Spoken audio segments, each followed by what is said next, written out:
NTV time, जनता की बात जनता के साथ। जिला बदर आरोपी पति की मारपीट से तंग आकर महिला ने जहर खाकर दी जान। नमस्कार, एनटीवी टाइम में आपका स्वागत है। खबर इंदौर के महू से, जहां महू में आने वाले ग्राम मलेडी प्रीति पति योगेंद्र बनारसी की जहरीला पदार्थ खाने से इंदौर के प्रमिला अस्पताल में मौत हो गई। कल शाम महू की सूचना मिलते ही परिजन महू के निजी हॉस्पिटल ले गए। वहां युवती की हालत बिगड़ते देख महू के डॉक्टर ने युवती को इंदौर हॉस्पिटल रेफर कर दिया, जहां परिजन युवती को इंदौर की द्वारकापुर स्थित प्रमिला हॉस्पिटल लेकर पहुंचे, जहां कल युवती की मृत्यु हो गई। वहीं परिजनों ने आरोप लगाया कि मृतका का पति योगेंद्र बनारसी निवासी गांव मलेंडी महू आदतन अपराधी है, जो दिन भर दारू पीता है। घटना वाले दिन भी उसने मृतका पीती से मारपीट की, गला दबाया और कहा कि कहीं जाके मर जा। इसी मारपीट से तंग आकर युवती ने सल्फास खा लिया और अपनी जीवन लीला समाप्त कर ली। वहीं द्वारकापुरी थाने ने इस मामले में मर्ग कायम कर लिया। बाकी स्थिति पोस्टमार्टम रिपोर्ट आने के बाद ही स्पष्ट होगी।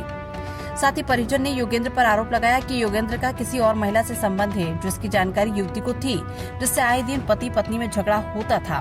साथ ही बताया कि योगेंद्र थाना बड़गोंदा का लिस्टेड अपराधी है। आदतन अपराधी होने के साथ अवैध दारू बेचना, मारपीट और अन्य कई अपराध महू के बड़गोंदा थाने में दर्ज है, जिसके चलते उस पर पहले भी 2 बार रासुका की कार्रवाई हो चुकी है। परिजन ने ये भी बताया कि रासुका से बचने के चक्कर में वो गांव के जंगल में फरारी भी कर रहा है, जिसकी जानकारी बड़गोंदा थाने को भी है, लेकिन पुलिस से साठगांठ होने के चलते उस पर रासुका की कार्रवाई का भी असर नहीं है। आरोपी योगेंद्र बेखौफ होकर गाँव में घूमता है। महू और इंदौर से संवाददाता आशीष चपखेड़कर की रिपोर्ट।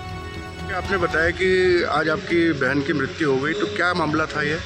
मामला ये था सर, मेरी छोटी सिस्टर में भाई हूँ उसका, और उसकी शादी 12 साल पहले मलेंडी गांव में योगेंद्र बनारसी से हुई थी। और योगेंद्र बनारसी आदतन अपराधी है, लिस्टेड बदमाश है वो बड़गोंदा थाने का। 2 बार जिला बदर हो चुका, अभी भी जिला बदर में है, और आए दिन घर में मारपीट करता है सिस्टर के साथ। और उसकी एक दूसरी औरतों से उसके संबंध है, उसके बच्चे भी हैं। और इस चीज़ को लेकर घर में आए दिन विवाद होता था। और कल के दिन उसने दिन में फिर मेरी सिस्टर को मारा और कुछ गलत शब्द बोले कि मैं हूँ, जब तक तू मर जाना। तो उसने सल्फास खा लिया, तो उसको मरने पे मजबूर करा है योगेंद्र बनारसी ने।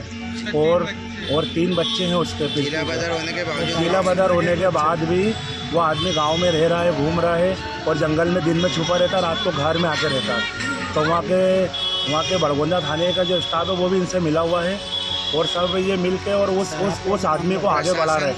और 2 नंबर का काम करता है वो, दारू का काम करता है, और सबको पैसे खिलाता है। वो बोलता मेरा कोई कुछ नहीं कर सकता, धमकी देता है वो। बस ये हमारी शिकायत है कि उस पर अच्छी का उसके ऊपर कार्रवाई की जाए। हमारी बहन जो आज मर के चली गई है, इसका कुछ तो उसको कुछ तो फल मिले, उसको न्याय मिले। उसके 3 बच्चे हैं छोटे, उनके पिताजी भी यहाँ हैं, आप उनसे भी पूछ सकते हो। आपका नाम?